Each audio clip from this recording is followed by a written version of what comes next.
Let's talk about system design, the most important component of any residential solar and storage solution now, especially here in California. And if you've looked into solar in the past, this is for you because it is far different than it used to be and it will continue to evolve going forward.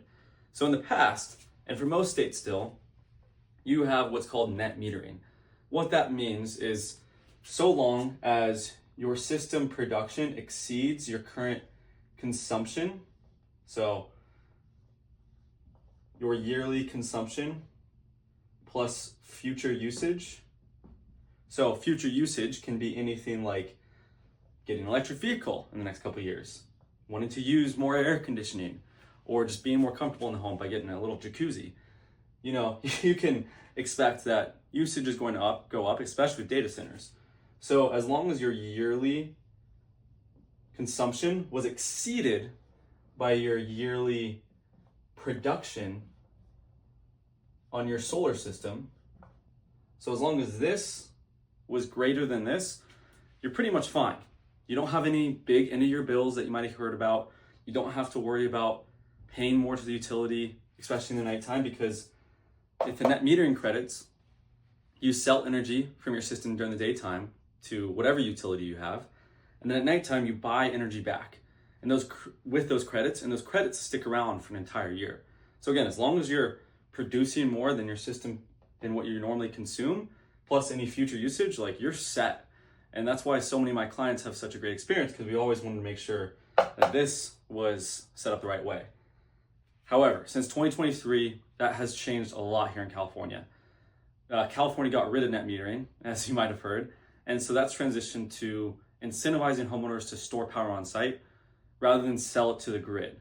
And that significantly changes how you design your system. Because if you just stick in this model, you're gonna have a bit of a problem, because even if you produce way more than what you use, as if you're not storing enough power or not compensating for changes in the energy usage throughout the year, you're gonna be in big trouble. You're gonna have a bit of a bill from the utility, and we wanna avoid that. Like if we're gonna go solar, we wanna eliminate the utility as much as possible. And so that's why this chart is going to be super important. We're gonna look at energy usage from winter. So if we go from winter to summer, and then back to winter, hey, we gotta fix that S there. We're gonna make that a little bit better. And then back to winter. So the typical home profile is gonna follow this pattern. Everybody leaves after Christmas, and you hit into the new year, got all those New Year resolutions. You're not really using that much power, let's be real. You're having a good old time. Then we go into the summertime, and energy usage spikes because of air conditioning and all the parties. We got 4th of July, we got Labor Day, and people are just having a good time. So energy usage is gonna be higher, and then we drop back down to fall. And you know, maybe we see a spike in the wintertime with a little blow up Santa, but this is a typical home profile usage. And it's pretty easy. With the old solar, when you didn't have to worry about batteries, as long as you just produced more than this total graph throughout the entire year, you're golden. Now, in the new era of batteries and solar, we have to be pretty cognizant of what's happening. So there's less sun in the wintertime. I don't know if you knew that, but I just learned that recently. I'm just kidding. But there's less sun in the wintertime, so we actually might see this happen. And then as we go into summertime, sun peeks its head out, we start to see a lot more production. And then we go back down and drop right below that blow up Santa. And so we actually see this difference here where you're gonna be consuming more power than what your entire system can produce in the wintertime. And the key thing here is that with battery and solar, regardless of utility, you're still gonna have a bill from SDG&E every single month. There's no big annual bill. You get billed on a monthly basis for gas and a connection fee and any extra energy you pull from the grid that your system didn't produce or store. So this gets very, very tricky, because if your energy engineer isn't properly equipped to handle these discussions about future usage, when you're using power, instead of seeing this happen, we could be way underproducing in the wintertime and you could have a $100 bill. Or not everybody follows this same chart here. So we could actually see someone who has electric heating, and what they're graph looks like is they come down in the springtime, but then they spike up again in the summer, and then they come back down and then up again in the wintertime. So now our system would be way underproduced in the wintertime, and you still have a pretty significant bill. Now, you could way oversize a solar system and have a huge system with tons of all these little panels, so many panels just on the roof, just covering the whole roof, if your roof can actually fit it. And then you'd have to have a massive battery, like a big old grande battery just sitting on the side of your home. Big battery, powering your home in the wintertime and the summertime to cover all your usage. So this can get pretty confusing pretty fast.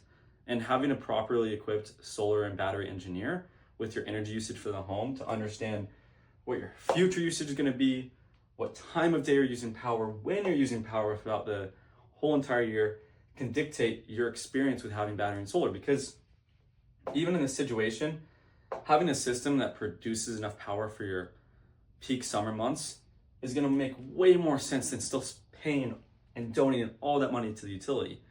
It's just setting the right expectations, because we could totally eliminate this bill here in the wintertime with this massive system.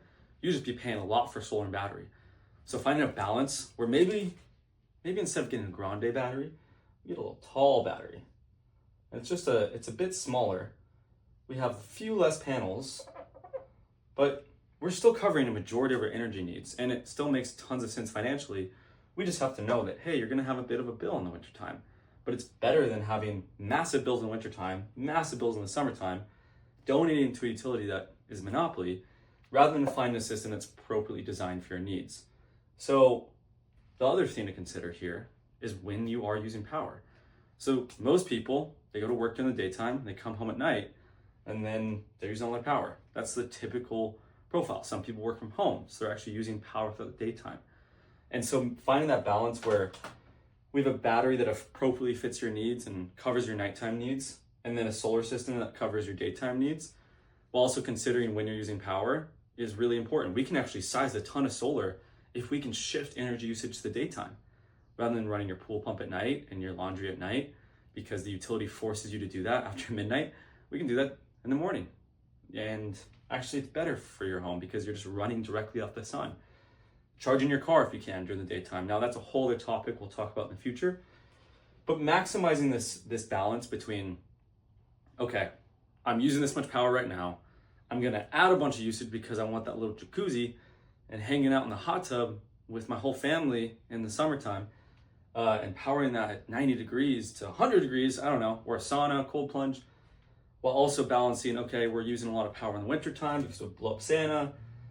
This balance is really hard to maintain and figure out and design a system appropriately for your needs.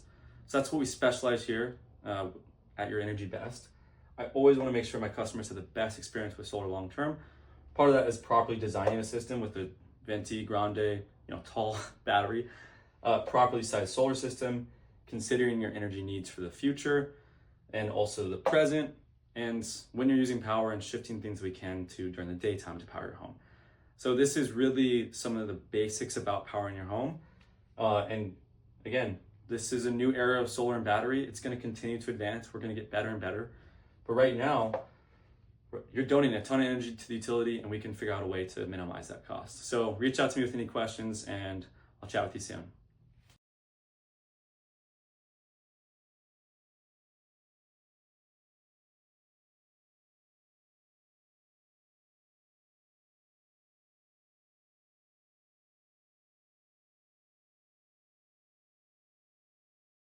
Not every